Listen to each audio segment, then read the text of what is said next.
태초에 말씀이 계시니라. 이 말씀이 하나님과 함께 계셨으니 이 말씀은 곧 하나님이시니라. 그가 태초에 하나님과 함께 계셨고 만물이 그로 말미암아 지은 바 되었으니 지은 것이 하나도 그가 없이는 된 것이 없느니라. 그 안에 생명이 있었으니 이 생명은 사람들의 빛이라. 빛이 어둠에 비치되 어둠이 깨닫지 못하더라.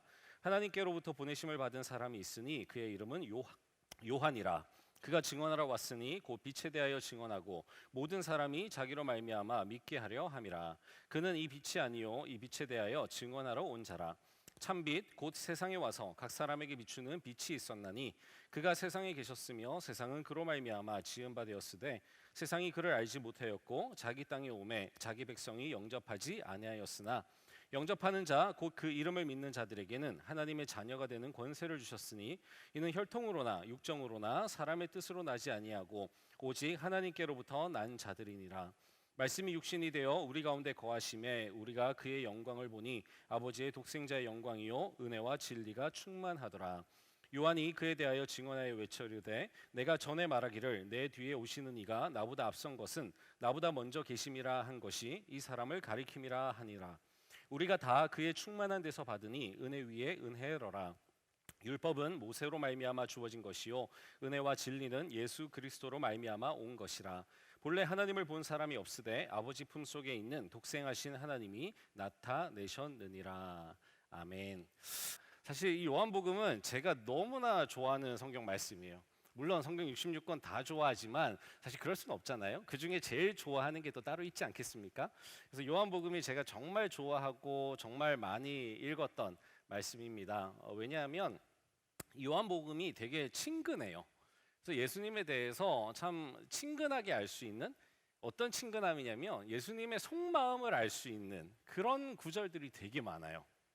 그러니까 뭔가 진짜 예수님을 잘 아는 사람이 썼어. 이거는 아무나 쓴 게 아닌 거예요. 좀 멀리 있던 제자가 쓴 게 아니고요. 어디서 전해 들은 사람이 쓴 게 아니고요. 진짜 예수님을 잘 아는 사람이 썼다라는 생각이 들고 정말 친했던 사람이 썼다라는 생각이 드는 그런 말씀이었습니다. 그래서 여러분도 그런 관점으로 한번 보시면 이 요한복음이 정말 참 예수님에 대해서 그 속 얘기를 알 수 있다, 속마음을 알 수 있다. 예수님이 제자들을 향한 마음이 어땠는지, 세상을 향한 마음이 어땠는지 그런 것들도 엿볼 수 있고요. 그래서 참 좋았던 것 같아요. 특별히는 예수님이 진짜 이제 떠나기 전에 기도하시는 장면이 나오거든요. 그냥 한 장 내내 쫙 뒤에 나옵니다. 그 장면이 얼마나 우리들을 사랑하셨는지, 특별히 이제 그때 당시에 예수님이 진짜 제자들을 얼마나 사랑하셨는지 그거를 구구절절히 알 수 있어서 그런 대목에서 참 눈물도 흘리고 했었던 것 같아요. 그리고 또 한편으로는 요한복음을 쓴 이제 이 저자가 우리가 이제 사도 요한이라고 알고 있는데, 이거를 어떤 그 그림을 그리면서 썼을까 그런 생각도 해봐요. 예를 들면 이제 영화 감독이 되는 거죠. 그래서 영화 감독으로서 내가 이걸 영화 한 편으로 만든다면 어떤 것들을 이렇게 배치를 할까? 우리 미장센이라고 그러죠. 어디다가 무엇을 어떻게 배치를 할까? 누구를 주인공으로 두고 누구를 이렇게 엑스트라로 두고 누구를 잘 보이게 두고 어떤 거를 잘 안 보이는 구석에다가 배치를 할까? 그런 것들도 한번 제가 생각해 보면서 본 적이 있어요. 그때도 참 큰 은혜를 받았던 것 같아요. 뜻하지 않은 인물들, 뜻하지 않은 장면들에서 이렇게 눈물이 터지고 했었던 그런 기억이 납니다. 다른 성경들도 다 그렇게 보면 아마 재미있을 것 같아요. 그게 저한테는 이제 요한복음이었거든요.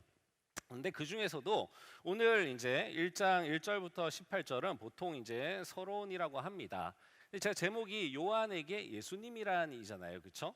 근데 정말로 하고 싶은 얘기는 사실은 이거예요. 나에게 예수님이란 어떤 분일까? 제가 오늘 여러분들께 드리고 싶은 질문입니다. 나에게 예수님이란?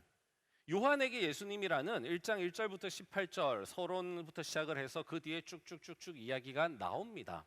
그걸 통해서 우리가 엿볼 수 있어요. 그러면 앞으로 우리가 함께 한동안 우리가 부활절 전까지 이제 이 주연절 기간 동안에 요한복음을 볼 텐데, 이 요한복음을 보면서 나에게 예수님이란, 구동이에게 예수님이란, 소재용에게 예수님이란, 이진우에게 예수님이란 어떤 분인지 우리가 다른 누구에게 소개할 수 있을 정도로 알 수 있을까? 그게 여러분과 제가 한번 가졌으면 하는 목표입니다. 내 친구를 소개합니다라는 이제 이런 뭐 TV 프로그램도 있었던 것 같고 뭐 한동안 유행했었어요. 내 여자친구를 소개합니다라는 영화도 있었고 그랬는데 내가 내 친구를 소개하는 것처럼 마치 아까 소재훈 전도사님이 이진우 전도사님을 소개했던 것처럼 그렇게 편안하게 그렇게 내 온 마음을 다해서 정말 진심으로 예수님을 어떻게 소개할 수 있을까? 여러분이라면 어떻게 소개하실 수 있겠어요? 제가 말씀 준비하면서 당연히 제 아내에게 물어봤거든요. 저는 이런 거 있으면 항상 아내를 대상으로 먼저 한번 실험을 해봅니다. 왜냐하면 저는 목사잖아요. 그리고 늘 이제 말씀을 가까이 하고 기도를 가까이 하고 늘 뭐 열심히 공부하는 그런 성실한 목사거든요. 그래서 제가 생각하는 것과 그 다음에 그냥 일반 크리스천들이 생각하는 거 다를 수 있잖아요, 그렇죠? 제가 되게 민망한데 저 그렇게 신실하진 않아요, 하지만. 새해 첫날부터 거짓말하니까 좀 그러네. 여러분 다 아시죠, 저를? 네, 기도도 별로 안 하고 말씀도 별로 안 보고 네, 할 줄 아는 건 말밖에 없어요. 근데 어쨌든 제 아내에게 제가 물어봅니다. 물어보면 이제 제 아내가 대답을 해주는데 이것도 물어봤어요. 그래서 자기에게 예수님이란 어떤 분이셔? 라고 물어봤더니 이게 갑자기 물어보니까 이제 당황을 하더라고요. 지금 여러분들도 마찬가지일 거예요. 제가 여러분들께 한번 여쭤볼게요. 여러분에게 예수님이란 어떤 분이세요? 네. 댓글로 한번 달아주시기 바랍니다. 갑자기 누가 물어보면 당황해요. 제 아내도 당황을 하다가 뜻밖의 대답을 합니다. 높은 산과 같대요. 높은 산. 높은 산, 그 의미가 뭐야? 라고 물어봤더니 이 높은 산이 아무리 높은 산이라도 우리 눈에 보이잖아요. 안 보이는 저 곳에 있진 않아요. 분명히 눈에 보이는데 그곳에 올라가는 건 너무나 어렵다라는 거죠. 높은 산의 산 정상, 산 꼭대기 뭐 올라가는 거 너무 엄두도 안 나잖아요. 그러니까 예수님이 그런 분이라는 거죠. 눈에 보이는데 어떤 분인지 알겠는데 그분을 닮아간다라는 게 너무 높은 산과 같아서 그래서 감히 우러러 볼 수 없는 그런 분이라는 거예요. 굉장히 시적이고 의미 있었습니다. 근데 또 제 안에 이제 또 궁금함이 생기는 거죠. 또 어떤 분이셔? 라고 이제 물어봤어요. 그것만 있지는 않을 거니까. 그러니까 또 제 아내가 당황을 하더니 한참 이렇게 생각을 하다가 대답을 하는 거예요. 근데 나는 예수님 생각하면 좀 짠해 그러더라고요. 그래서 짠해? 왜 짠해? 그랬더니 삼위일체 하나님이 계시는데 그 중에 힘든 건 다 예수님이 했잖아 그러는 거예요. 그 말도 되게 제 안에 이렇게 뭐랄까요 그 울림이 있었습니다. 그래요. 예수님이 우리에게는 모두 다 이렇게 예수님을 이 말씀을 통해서 볼 수 있는 드러나신 분이잖아요. 숨겨져 있는 분은 아니거든요. 우리에게 드러내 주셨잖아요. 그런데 예수님을 만난 사람들마다 다 예수님을 다르게 기억할 거예요. 감사하게도요, 예수님에 대한 이야기는 4권이나 우리에게 주어져 있습니다. 우리가 그걸 복음서라고 부르죠. 나머지 3권은 좀 스타일이 비슷해요. 관점이 비슷하다 그래서 공관복음이라고 그러고 요한복음은 좀 다릅니다. 요한복음이 좀 다른 이유 중에 여러 가지가 있지만 이 나머지 3권을 설명해 놓은 듯한 느낌이 있어요. 아까 제가 요한이라고 하는 이 요한복음을 쓴 저자가 예수님과 정말 친했던 것 같다라고 말씀을 드렸는데 실제로 그러기도 했죠. 우리가 지금 좀 추측하는 바로는 예수님의 사랑을 참 많이 받았던 제자다라는 걸 알 수 있고요. 요한계시록이라는 것도 썼잖아요. 그리고 가장 마지막까지 살았거든요. 사도들 중에서. 그래서 예수님의 그 행보와 그 다음에 예수님이 부활하시고 승천하시고 난 다음에 교회가 어땠는지 그 모든 행보까지도 정말 다 담아내는 게 이 요한복음이라는 거죠. 그래서 복음서 중에서도 제일 마지막에 쓰여졌고요, 실제로. 그래서 이 요한복음이라고 하는 거를 나머지 다른 복음서의 좀 주석과 같은 그런 의미로 받아들이셔도 괜찮을 것 같습니다. 실제로 이제 그런 내용들도 있고요. 자, 그게 이제 요한복음이라고 하는 건데 오늘 1장 1절부터 18절까지 보시면 예수님에 대해서 뭐 요한이 내 친구라고 표현할 수도 있겠죠. 왜냐하면 주님이 너희는 나의 친구라고 하셨으니까. 내 친구 예수님에 대해서 요한이 설명해 놓은 부분이 있습니다.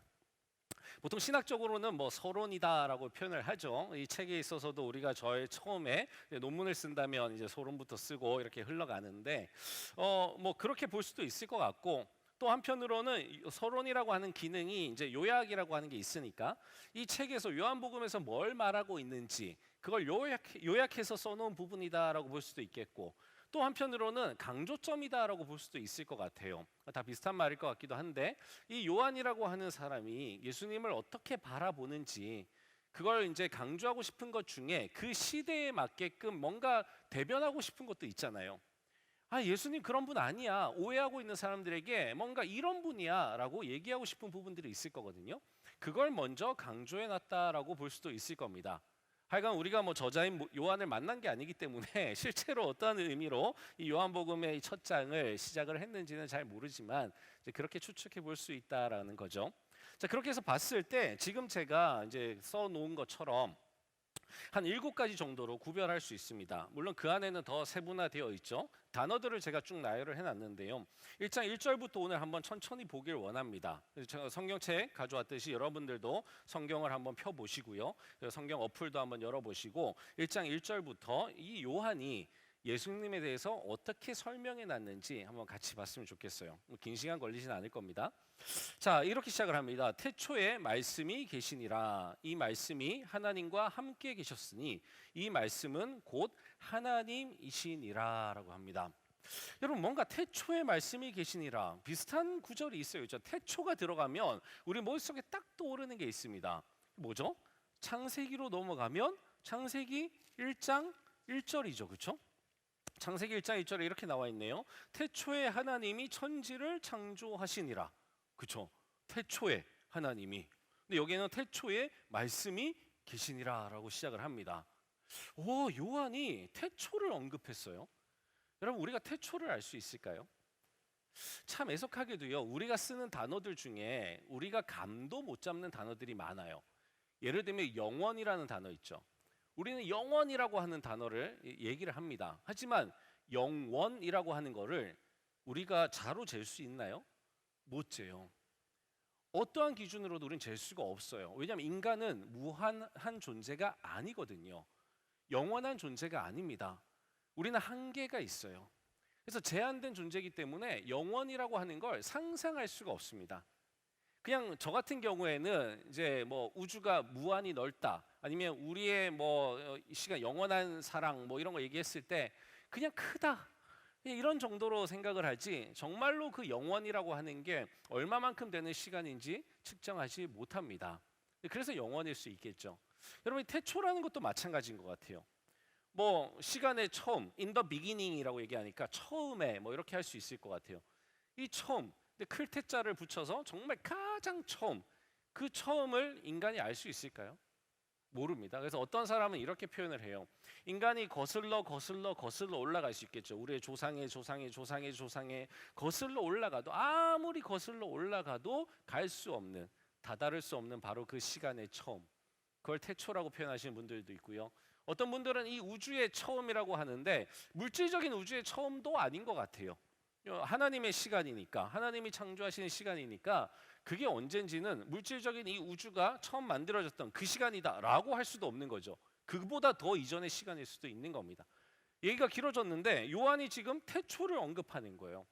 바로 하나님의 시간인 바로 그 태초, 온 우주 만물이 창조되었다고 이 구약 성경에 쓰여 있는 바로 그 태초에 누가 계셨냐면 내 친구 예수님이 계셨다라는 거예요. 여러분, 이거 의미심장하지 않습니까? 뭘 말하고 싶은 걸까요? 조금 더 흘러내려가면요, 이 말씀이 계셨는데, 그 말씀이 예수님인 거 우리 알고 있죠. 뒤에 다 읽었으니까. 이 말씀이 하나님과 함께 계셨으니 이 말씀은 곧 하나님이시니라. 여러분, 이 말씀의 존재가 바로 하나님이라는 거예요. 우린 예수님이 삼위일체 하나님 중에 한 분이신 바로 성자 하나님의 현현, 이 땅에 성육신하고 오신 분이라는 걸 알고 있습니다. 바로 그분이 말씀이라고 하는 거예요. 그가 태초에 하나님과 함께 계셨고, 계속 강조합니다. 하나님과 태초부터 함께 계셨던 분이라는 거예요. 그 다음에 3절에 보시면 만물이 그로 말미암아 지은 바 되었으니 지은 것이 하나도 그가 없이는 된 것이 없느니라. 하나님이 창조했을 때 말씀으로 하셨잖아요. 그렇죠? 빛이 있으라 말씀을 하셨어요. 바로 그때 그 말씀이라고 하는 거예요. 이 말씀이 굉장히 중요합니다. 요거는 하나 이해를 하고 넘어가야 될 것 같아요. 그래서 제가 좀 준비를 했는데, 지금 보시는 화면처럼 로고스라고 하는 헬라어가 있습니다. 그리스어예요. 그리스어, 헬라어 같은 말입니다. 이 로고스라고 하는 이 단어 우리가 번역을 할 때 지금 성경에서는 말씀이라고 번역을 했지만 일반적으로는 이성이라고 번역하기도 하고요. 또는 이치라고 번역도 하고 한자 말로는 도, 우리 길도자 써서 도라고도 번역을 합니다. 물론 이 번역은 반역이라 그러듯이 이 번역된 단어가 로고스를 있는 그대로 표현해 주는 건 아니에요. 그래서 로고스를 그대로 한번 우리가 좀 추적을 해보면 어떤 말이냐면 이 로고스는요, 우리 머릿속에 들어있을 때는 생각이 돼요. 사상입니다. 근데 이 로고스가 입 밖으로 나오잖아요. 이게 말이 되는 거예요. 언어가 되는 겁니다. 근데 이 로고스에 힘이 있어요. 그래서 이 언어가 나오면요, 움직임이 일어납니다. 그래서 행동이 되는 거예요. 이 로고스를 이 고대의 이제 이 그리스 사람들은 어떻게 생각했냐면 이게 하나의 실체라고 생각을 했어요. 뭔가 힘을 가지고 있는 실체라고 생각을 했습니다. 그냥 개념만이 아닌 거예요. 실체라고 생각을 했어요. 그래서 이 로고스가 이치라고 하는 게 머릿속에 그냥 자리 잡고 있을 때는 그냥 하나의 생각, 사상이 되지만 입 밖으로 나오게 되면 이제 말씀, 언어가 되는 거예요. 그래서 말씀이라고 번역을 해놓은 거예요. 우리 성경에 언어가 되는 겁니다. 근데 이 말씀에는요, 생명이 있고 힘이 있다는 거예요. 실체니까. 그래서 움직임이 일어나고 그걸 우리는 행동이라고 얘기를 합니다. 그래서 이 로고스라고 지금 번역을 해놓은, 우리말로는 말씀이라고 되어 있는 이 로고스, 말씀이라고 번역해놓은 이 로고스, 태초에 로고스가 계시니라라고 하는 말이거든요. 이 로고스가 바로 지금 하나님과 함께 계시면서 창조를 했던, 보세요, 하나님의 머릿속에 계셨을 수 있죠, 그렇죠? 하나님과 삼위일체 하나님이니까 그냥 머릿속에만 계신 게 아니네요. 실체, 우리는 지금 알지 못하지만 실체로 계세요. 그런데 하나님이 말씀을 하시는 거예요. 이 로고스를 입 밖으로 내면서 창조가 일어나는 겁니다. 그리고 실제로 그 창조가 일어난다는 건요, 바로 그 행동들이 일어났다는 거고, 그렇게 세계 만물이 지어졌다라는 거죠. 그 속에 인간도 들어 있잖아요, 그렇죠? 그 실체 되시는 그 로고스와 같은 분, 그 로고스 그대로가 아니고요, 이건 은유법을 쓴 겁니다. 요한이 이 예수님을 설명해 주고 싶은데 도대체 어떻게 이 세상에 설명을 해야 될지를 모르겠는 거죠. 그러는 가운데에 발견한 게 그때 당시에 있었던 사상입니다. 이 로고스 사상을 가져오는 거예요. 여러분, 로고스라는 거 알잖아요. 바로 예수님이 이 로고스와 같은 분입니다 라고 하는 거예요. 그러니까 우리가 삼위일체라는 걸 생각했을 때 온전히 말을 못하지만 하나님과 그 생각이 똑같은 거죠, 그렇죠? 하나님의 행동과 똑같은 거예요. 이 로고스가, 하나님의 로고스이신 이 예수님께서 지금 이 땅에 오셨다라는 거예요. 그게 바로 이 1절부터 18절이 하고 있는 이야기입니다. 근데 그걸 단계별로 나아가는 거예요. 4절에 보시면 그 안에 생명이 있었대요. 로고스는 그 안에 그리스인들의 생각 속에서도 생명이 있잖아요. 그래서 이 말이 발화되면 움직임이 일어나는 거예요. 뭐 똑같진 않겠지만 예를 들어서 제가 이준호 전사님 이거 리모컨 좀 갖다 주세요라고 하면 이준호 전사님이 리모컨을 가지고 와요. 그렇죠? 이런 게 어쩌면 이 말에 생명이 있다고 볼 수 있겠죠. 말에 생명이 없으면 어떻게 되는 거죠? 이준호 선생 갖다 줘야 하면 그냥 씹는 거죠. 그럼 이제 이 말에는 더 이상 생명이 없게 되는 거예요. 똑같진 않지만 이렇게 볼 수 있다라는 거예요. 하나님의 말씀에 생명이 있어서 말을 했더니 그 말대로 이루어지더라라고 하는 겁니다. 근데 그게 로고스인데 그분이 지금 이 땅에 오셨다라는 거예요. 예수님은 그냥 한낱 인간이 아니라는 겁니다. 여러분, 예수님을 그냥 인간이라고 생각하는 사람들이 있었어요.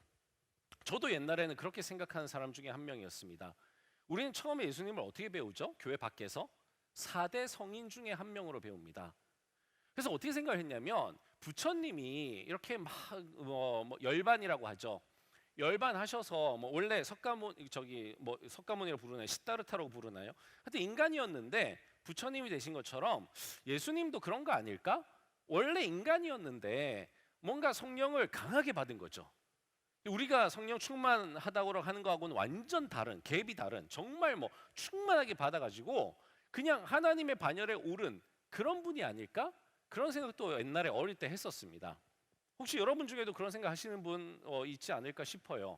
원래 사람이었는데 근데 하나님처럼, 아까 은유법인 것처럼 하나님과 같은, 신과 같은 사람이야. 이렇게 부르는 거 아닐까? 예를 들면 우리 흔히 군대 면제받은 남자들을 뭐라 그러죠? 신의 아들이라고 불러요.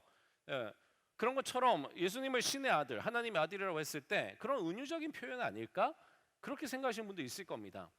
근데 요한이 지금 뭐라 그랬냐면요, 내 친구 예수님은 그런 분이 아니라는 거예요. 태초부터 하나님과 함께 창조 사역을 했던 바로 그분이라고 하는 겁니다. 그걸 강조하는 거예요. 니네들이 생각하는 그런 인간 예수 아니라는 거예요. 인간의 형상을 입고 이 땅에 오셨지만, 그래서 우리랑 말도 섞고 행동도 섞고 우리와 함께 동일한 인간인 것처럼 사셨지만, 그리고 니네들은 그 이야기를 들었겠지만 아니라는 거죠. 존재가 다르다는 거예요. 하나님의 아들, 즉 하나님이시라고 하는 겁니다. 그래서 바로 1장의 제일 첫 부분에 그 얘기부터 하는 거예요. 태초부터 계셔도, 어느 인간이 태초부터 있을 수 있어요? 아니라는 거잖아요. 그렇죠? 그냥 하나님의 형상을 입고 왔는데 그 안에 그냥 육신이 아니라면 또 어떻게 될까요? 뒤에 그 구절이 나오는데, 그러면 사실은 유령이라고 생각할 수도 있는 거잖아요. 인간의 형상을 하고 왔어. 근데 그 육신은 없어. 살갗은 없어. 그러면 유령이었나 봐. 그렇게 생각하는 사람들도 있었거든요. 그냥 영으로 오셨었나 봐. 아니라는 거예요. 그래서 또 뒤에 보시면 육신을 입고 왔다고 해요. 14절에 보면 말씀이 육신이 되어 그러거든요. 이런 이야기를 지금 다루고 있는 겁니다. 조금 더 위에서부터 천천히 보시면요, 빛이 어둠에 비치되 어둠이 깨닫지 못하더라. 이제는 이 생명이 빛이래요. 사람들에게는 빛으로 왔대요. 여러분, 어둠이었어요. 세상이 원래 어둠이면 안 되는 거잖아요. 하나님께서 이미 빛을 주셨고 하나님께서 함께 하셨는데, 우리가 왜 어둠이 됐는지는 아시죠? 우리의 죄로 말미암아 우리뿐만 아니라 이 온 세계가 다 타락했거든요. 그래서 어둠이 돼버렸어요. 그런 어둠에 한 줄기 빛으로 오신 거예요. 자, 그런데 6절에 보니까 5절에 보니까 빛이 어둠에 비치되 어둠이 깨닫지 못했대요. 하나님께로부터 보내심을 받은 사람이 있으니 그의 이름은 요한이라. 그래서요, 이 빛을 증거하는 사람이 나와요. 모든 복음서에 다 나와요. 세례 요한의 이야기입니다. 지금 나오는 6절의 요한은요, 이 사도 요한이 아니에요. 세례 요한의 이야기예요. 자, 그가 증언하러 왔으니 그 빛에 대해 증언하고 모든 사람이 자기로 말미암아 믿게 하려 함이라. 근데 8절 한번 보세요. 그는 이 빛이 아니요 이 빛에 대하여 증언하러 온 자라라고 이야기를 합니다. 이게 혹시나 세례 요한이 빛이라고 또 착각한 사람이 있어요. 세례 요한의 제자들이 있었거든요. 그 학자들에 의하면 이때까지도, 예수님 부활 승천하신 이때까지도 세례 요한의 제자들이 있었대요. 실제로 대단한 사람이니까 추정했겠죠. 우리가 고린도전서에서 봤잖아요. 뭐 바울파, 게바파 막 있는 것처럼 세례 요한파들이 있었던 거죠. 거의 뭐 예수님하고 필적할 만한 그런 세력이었다고 합니다. 그때 이 사도 요한이 뭐라 그래요? 아니라는 거예요. 세례 요한 따위가 우리 그리스도 예수님하고 비견이 안 된다는 거예요. 세례 요한 훌륭하지만, 그러나 빛 대신 주님을 증거하러 온 주님의 제자일 뿐인 거예요. 그 얘기하는 겁니다. 8절에 한번 딱 언급해 주는 거죠. 그 다음에 9절로 넘어갑니다. 참빛, 그 세상에 와서 각 사람에게 비추는 빛이 있었나. 이제 또 참빛이래요. 비춥니다. 그가 세상에 계셨으며 세상은 그로 말미암아 지은 바 되었으되 세상이 그를 알지 못하였고, 아까 어둠과 똑같아요. 알지 못하는 거예요. 자, 그런데 11절부터 자기 땅에 오매 자기 백성이 영접하지 아니하였으나, 그렇죠? 나 영접하는 자, 곧 그 이름을 믿는 자들에게는 하나님의 자녀가 되는 권세를 주셨으니라고 얘기를 합니다. 여러분, 대부분의 세상이 몰랐어요. 받아들이지 않는 거예요. 아, 무슨 빛은 무슨 빛이야. 그냥 고려하지 않아요. 그런데 거기서 뭔가 영접하는 사람들이 생겨나는 겁니다. 특별한 사람들이 생겨나요. 빛이야? 우리의 구원자야? 우리의 메시아야? 우리의 삶을 구원하신다고? 태초부터 계셨다고? 하나님의 아들이라고? 반응하는 사람들이 나오는 거예요. 그 반응하는 사람들, 그래서 그냥 반응 정도가 아니라, 우화가 아니라 받아들이는 거죠. 영접하는 거예요. 그 영접하는 사람들에게 이 예수님이 뭘 주셨냐면 자녀가 되는 권세를 주셨다 그래요. 여러분, 이게 저와 여러분들이잖아요. 그렇죠? 우리도 몰랐어요. 그냥 세상 가운데 한 사람이었어요. 그냥 어둠 가운데 있었어요. 근데 그분이 빛이라고 하는 거예요. 저는 그 빛을 본 거죠. 처음에는 몰랐죠. 하지만 어느 날 이분이 빛이라는 걸 알게 됐죠. 그러고 나서 영접한 거잖아요. 그래, 저분이 나의 주님이시구나. 내 삶은 내 거가 아니라 저분 거구나. 영접한 거예요. 여러분들 마찬가지잖아요. 그렇죠? 몰랐어요. 그런데 여러분들도 영접하신 거잖아요. 받아들이신 거잖아요. 그리고 내 삶의 주인님으로 모신 거잖아요. 그렇게 우리가 살아가는 거잖아요. 자, 13절을 보면 이는 혈통으로나 육정으로나 사람의 뜻으로 나지 아니하고 오직 하나님께로부터 난 자들이니라 그럽니다. 나는 내가 받아들인 줄 알았어요. 내가 잘나서 다른 사람들은 다 안 받아들이는데 나만 보석을 발견하고 받아들인 줄 알았어요.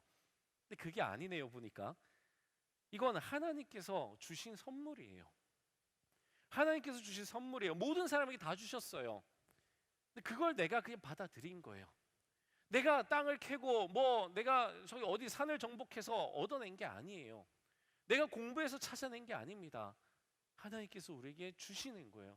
그래서 성경에 거저 주신다 그러잖아요. 그렇죠? 그냥 주신 거예요. 그냥. 그걸 우리는 알고 받아들인 거예요. 14절에 보시면 말씀이 육신이 되어 우리 가운데 거하심에 우리가 그의 영광을 보니 아버지의 독생자의 영광이요 은혜와 진리가 충만하더라. 바로 이거예요, 여러분. 아까 그 로고스, 바로 그 실체이신 로고스가 그냥 저 어디 영적인 세계에 계신 게 아니라 육신이 되어서 이 땅 가운데에 육신이 되어서 오셨는데요. 그냥 왔다 가신 게 아니라 거하셨다라고 그래요. 여러분, 이 단어의 차이가 있는 겁니다. 이게 마치 이게 장막에 거한다라는 그런 단어거든요. 무슨 얘기냐면 같이 산다는 거예요. 방문한 게 아닙니다. 방문이 아니에요. 같이 살았다라는 거예요. 이분이 아예 우리와 함께 거주했다라는 겁니다. 그게 거했다라는 뜻이에요. 그냥 잠깐 오셨다 가신 거 아니에요. 주님께서 우리와 함께 사신 거예요. 우리 다 그 스토리 알잖아요. 어린 아기로 태어나셔가지고 그렇게 살아오셨어요. 부활 승천하시기 전까지 이 땅에서 주님의 제자들과 이 세상에서 함께 사람들과 함께 살아가신 거예요. 누가요? 태초부터 계셨던 그 하나님이요. 한 인간이 태어난 게 아닙니다. 태초부터 계셨던 그 하나님께서 이 땅에 오셨는데 잠깐 방문하신 게 아니라 함께 우리 인간들과 사신 거예요. 여러분, 우리 선교지에 갑니다. 선교지에 가면 선교사님들의 그 사역지를 방문을 하죠. 우리는 뭐 해요? 방금 방문을 합니다. 일주일을 할지라도, 아니 한 달이라 할지라도, 아니면 1년이라 할지라도 우린 잠깐 방문을 하는 거예요. 거기서 살지 않습니다. 우리의 삶은 다른 곳에 있어요. 그런 사람의 마음과 아예 그곳에 이민을 가서 아예 그곳에서 터를 잡고 내가 이 땅에 뼈를 묻으리라 하고 가신 그 선교사님들의 마음과 다를 수밖에 없겠죠. 주님께서 이 땅에 오실 때는요, 그냥 잠깐 방문하신 게 아니에요. 정말 인간들과 같이 사시려고, 우리 인간의 모든 그 고난과 함께 하시려고, 그 생사고락을 함께 하시려고 이 땅에 오셨다라는 겁니다. 우리가 그의 영광을 보니 아버지의 독생자의 영광이요 은혜와 진리가 충만하더라라고 합니다. 이 예수님이 오셨을 때 그 모습을 보니까 빛이시잖아요. 은혜와 진리가 충만하시더래요. 여러분, 진리라고 하는 게 어려운 거 아닙니다. 그냥 참인 거잖아요. 언제나 참인 게 진리예요. 여기선 참이었다가 저기선 거짓이 되는 거, 그런 걸 진리라고 하지 않습니다. 그건 하나의 이론인 거예요. 진리는 뭐냐면 어디서든지 참이어야 돼요. 어느 누구에든지 참이어야 합니다. 어느 시대를 막론하고 참이어야 하는 거예요. 바로 그 참되신 분이라고 하는 거죠. 그분이 바로 예수님이었다라고 하는 겁니다.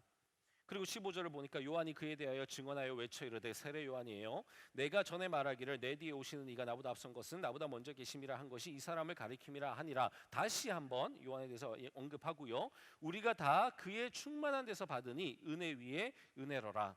17절 율법은 모세로 말미암아 주어진 것이요 은혜와 진리는 예수 그리스도로 말미암아 온 것이라. 이 땅에 있는 은혜와 진리는 바로 이 예수 그리스도로 말미암아, 바로 이 말씀 로고스이신 바로 이분으로 말미암아 주어진 거라는 거예요. 그리고 18절에 본래 하나님을 본 사람이 없으되 아버지 품속에 있는 독생하신 하나님이 나타내셨느니라라고 매짐을 합니다. 오늘 말씀이. 여러분, 이게 정말로 기이한 거예요. 우리는 하나님을 못 보잖아요. 구약에서는 하나님을 얼굴을 보면 죽는다고 하잖아요. 그래서 모세가 엄청 두려워했었잖아요. 여러분, 하나님을 볼 수 없어요. 아까 제가 영원이라고 하는 단어 얘기했었죠. 우리가 가늠할 수 없는 단어. 태초라고 하는 단어, 우리가 가늠할 수 없는 단어입니다. 하나님은 어떨까요? 우리가 엄청 자주 부르니까 우리가 하나님을 알 수 있을 것 같죠. 하지만 절대 알 수 없는 그분이 바로 하나님이잖아요. 그래서 신인 거잖아요. 그래서 인간이 아닌 거잖아요. 인간이 죽었다 깨어나도 알 수 없는 그분, 어떤 존재인지 알 수 없는 그분, 그분이 신 하나님이잖아요. 단지 알 수 있는 건 뭐예요? 여기에 이 얇은 이 책 속에 드러내 주신, 계시해 주신 그 하나님의 모습을 알 수 있는 거잖아요. 그러지 않고 어떻게 알겠어요? 여러분, 사랑은 표현하는 거라 그러잖아요. 표현하지 않은 사랑은 모르는 거예요. 야, 왜 내 마음을 몰라? 저 그런 말 되게 많이 했거든요, 예전에. 근데 내가 표현 안 해서 모르는 거예요. 야, 왜 내 뜻을 몰라? 왜 모를까요? 얘기를 안 해주니까 모르는 거예요. 여러분이 직장에서 팀장이거나 뭔가 좀 상사의 위치시라면 얘기해 주셔야 돼요. 여러분이 생각하는 것보다 더 친절하게 얘기해 주셔야 돼요. 그래야 같은 비전을 공유할 수 있습니다. 아, 왜 우리 직원들은 그 비전을 같이 공유하지 않지? 얘기 안 했기 때문이에요. 왜 내 여자친구든 내 남자친구든 내 마음을 모르지? 얘기 안 했기 때문이에요. 여러분 충분히 얘기해야 됩니다. 물론 말로 표현하는 것만 표현은 아니에요. 하지만 이 말로 표현하는 거 해야 됩니다. 여러분 이걸 드러내야 되잖아요. 그렇죠? 하나님을 알 수 없어요. 이 얇은 책으로도 우리는 하나님을 다 알 수 없어요. 근데 그나마 감사한 게 뭐예요? 예수님께서 이 땅에 하나님이신 분이, 그렇죠? 하나님과 가장 가까우신 바로 그 하나님이신 그분이 이 땅에 오신 거예요. 제 아내의 말처럼 너무나 짠하게도 하나님이 인간이 되셔서 이 땅에 오신 거예요. 왜요? 그 하나님 알려주시려고. 아무리 구약 성경에 말을 해놔도요 못 알아먹어요. 아무리 이스라엘 역사를 주관하시고 함께 하셔도 못 알아먹는다고요. 한계가 있는 거예요. 하나님께서 이 땅에 와버리신 겁니다. 그 와버리심을 기념하는 게 주현절이라고 하는 거예요. 하나님의 현현 나타내시는 거죠. 그래서 우리가 알 수 있는 거예요. 그걸 우리는 이 얇은 요한복음 뭐 그 마태 마가 누가 이 얇은 책을 통해서 보는 거예요. 그 예수님 만나는 거예요. 예수님의 그 삶을 통해서 언행을 통해서, 그렇죠? 그리고 생각을 통해서 바로 그 로고스를 통해서 우리는 보는 겁니다. 아, 하나님이 이런 분이시구나. 하나님의 사랑이라고 하는 게 이런 거구나. 하나님이 진리라고 하는 게 이런 거구나. 하나님의 은혜라고 하는 게 이런 거구나. 그걸 바로 지금 요한이 알려주는 거예요. 예수 그리스도를 통해서 바로 그분이 이 은혜 위에 은혜고 정말 충만하신 그분의 그 삶 통해서 우리가 볼 수 있는 게 바로 하나님이라는 거예요. 우리의 아버지 하나님을 우리가 어떻게 알 수 있냐면, 여러분 그때 이 사도 요한 당시에는 이게 없었잖아요. 어떻게 알 수 있어요? 예수 그리스도의 바로 그 언행을 통해서 알 수 있다라는 겁니다. 전달되어져 오는 그 언행을 통해서, 그 삶을 통해서 우리가 하나님을 알 수 있다라는 거예요. 여러분 우리는 신에 대해서 함부로 논할 수 없습니다. 그렇게 우리가 논할 만한 분이 아니거든요. 우리가 할 수 있는 건 바로 예수 그리스도께서 이 땅에 오셔서 우리에게 보여주신 바로 그 신, 바로 하나님의 그 면모, 그 부분을 우리가 말할 수 있을 뿐이에요. 우리 이제 새해가 밝았죠? 새해가 밝으면 우리가 새해 다짐을 합니다. 다이어트도 해야 되겠다. 영어 공부해야 되겠다. 뭐 필수죠, 그렇죠? 예, 몇 살이든지 간에 다이어트 해야 되겠다. 영어 공부해야 되겠다. 필수인 것 같아요. 은퇴하신 분들도 영어 공부해야 되겠다. 계속 그 얘기 하시는데 정말. 근데 우리 이런 거 말고 새해는 저거 중요해요. 저도 할 거예요. 할 건데. 근데 그런 것만 말고 이런 거 좀 해봐요. 참 신앙인이 돼봐야 되겠다. 찐 크리스찬이 돼봐야 되겠다. 저 찐이야 뭐 이런 거 있잖아요, 그렇죠? 요즘에 좀 찐 크리스찬이 돼봐야 되겠다. 예수님을 소개할 수 있는 사람이 돼봐야 되겠다. 내 친구를 소개합니다처럼. 여러분 예수님에 대해서 누군가 물어봤을 때 예수님 어떤 분이에요? 소개 좀 해주세요. 여러분 어떻게 소개하실까요? 좀 새해에는 그 예수님에 대해서 줄줄줄줄 소개할 수 있는 사람이었으면 좋겠다. 그런 다짐 한번 해보면 어떨까요?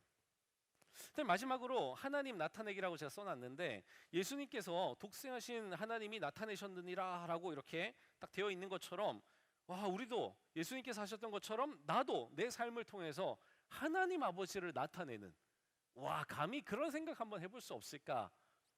이런 걸 다짐으로 한번 삼으면 어떨까 싶어요. 제가 또 이걸 제 아내한테 물어봤잖아요.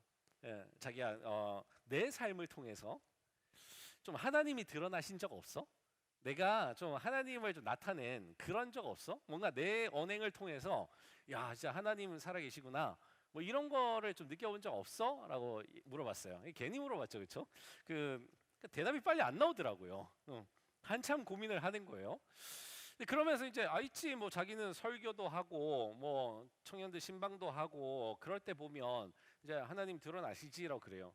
그래서 내가 그거는 내 일이잖아. 그거 말고 그냥 크리스찬 구둥이로서 좀 드러나는 거 없어? 질문 괜히 했죠, 그쵸? 그냥 한 번 물어보고 아니면 말았어야 되는데 뭔가 나올 줄 알고 이제 또 질문한 거예요. 근데 안 나오는 거예요, 이게. 그래서 제가 엄청 고민을 하면서 반성이 되는 거예요. 이거 뭐지? 그래, 목사 구동이로서는 하나님을 드러냈었던 것 같아요. 근데 그건 제 일이잖아요, 그렇죠? 여러분은 어때요? 여러분은 목사 아니잖아요. 크리스찬으로서, 크리스찬 구동이로서, 예수님을 따르는 구동이로서, 예수님의 제자인 구동이로서, 하나님의 자녀된 구동이로서 나는 내 아버지 하나님을 어떻게 나타내며 드러내며 증거하며 살고 있는가, 엄청 반성을 했습니다. 사실 웃으면서 이야기를 하지만 가벼운 주제는 아니잖아요. 평생 우리가 고민해야 될 주제이기도 합니다. 근데 마치 다이어트가, 영어 공부가 평생 우리가 해야 될 주제인 것처럼 전 우리가 놓지 말았으면 좋겠어요. 올해에도 작심삼일일 수 있죠. 뭐 과학적인 근거도 있대요. 작심삼일밖에 안 되는 이유가. 근데 작심삼일이라 할지라도 365일 중에 단 3일이라 할지라도 내 아버지 하나님을 내 삶을 통해서 드러내 볼 수는 없을까? 누군가 내 주변에 있는 사람들이 나를 만났을 때 하나님 아버지가 드러내지는, 나타내지는 도대체 어떻게 하면 될까? 여러분, 하나님의 로고스는 성령님을 통해서 지금 우리 안에 계시잖아요. 성령님이 보혜사시거든요. 그분이 우리에게 알려주신다고요. 하나님의 생각이 무엇인지, 우리가 어떤 말을 해야 될지, 그 말에 힘이 있어서 어떤 행동으로 나타날지, 그거잖아요, 그렇죠? 우리 신앙생활 하는 게 그거예요. 하나님의 뜻이 내 삶에 이루어지길 원합니다. 다 다른 표현이 달라서 그렇지 다 같은 말이잖아요. 그 하나님의 생각, 이 세상을 향한 하나님의 생각, 이웃을 향한 하나님의 생각, 생태계를 향한 하나님의 생각, 그게 내 삶을 통해서 내 머릿속에, 내 생각 속에 들어오고, 하나님께서 뱉으신 그 말씀들, 예수 그리스도의 입을 통해서 뱉으신 그 말씀들, 어떻게 이웃을 사랑하는지, 어떻게 그걸 표현하는지, 그런 것들이 다 내 입에 담겨져서 내 입 밖으로 나오는 거예요. 그 말들이 사람을 살리게 되는 거죠. 생명이 있으니까요. 어떻게 내 입에서 생명이 있는 그 말들이 나올 수 있을까? 하나님의 말씀이 내 안에 담겨져 있으면 나오겠죠. 행동도 마찬가지일 거예요. 내 두 손, 내 두 발로 내가 가는 곳, 내가 만나는 곳, 사람들, 내가 하게 되는 일들, 그걸 통해서 하나님이 하시고자 하시는 그 일들이 이루어진다라면, 내 손이 그렇게 쓰임을 받는다라면, 내 발이 그런 곳으로 향한다라면, 내 얼굴 표정이 그렇게 지어진다라면, 그걸 통해서 하나님이 드러나시지 않을까요? 특별히 다른 하나님도 아니고요, 초월자 신 이런 거 아니고요, 내 아버지 하나님, 예수 그리스도의 아버지셨고 나에게 자녀된 권세를 주셨으니 내 아버지 되신 그 하나님, 그 하나님이, 아버지 하나님이 드러난다라면 어떻게 하면 될까요? 요한복음 읽어가시면서 같이 한번 고민해 봐요. 앞으로 읽어보면서 이 요한이 예수님을 어떻게 소개했는지 계속 묵상하시면서 나는 어떻게 예수님을 소개할지, 난 어떻게 이 예수님의 언행을 닮아갈지, 난 어떻게 내 아버지의 하나님을 증거할지 같이 고민해보는 시간이 되기를 원합니다.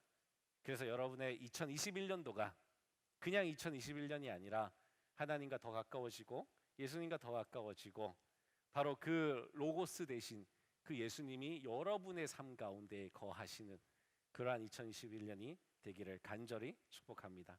기도하겠습니다.